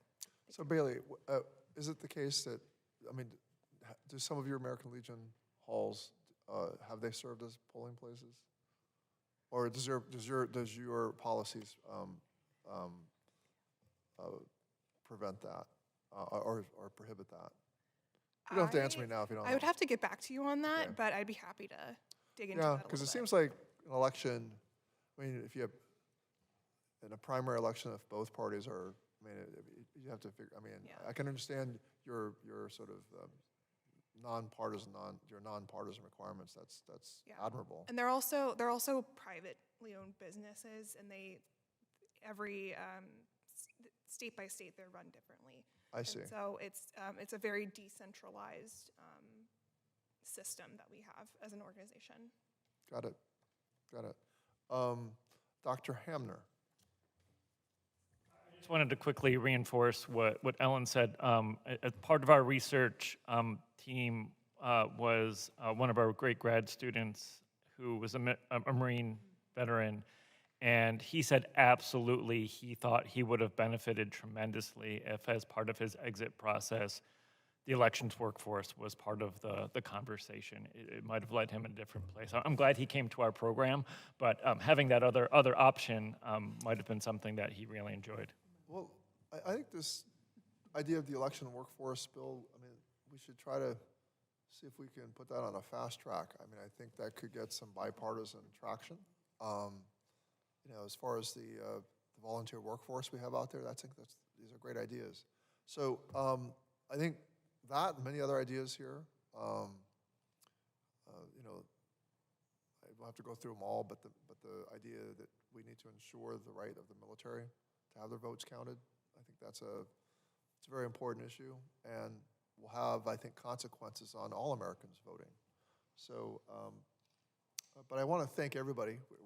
We've come to our time has come to a close.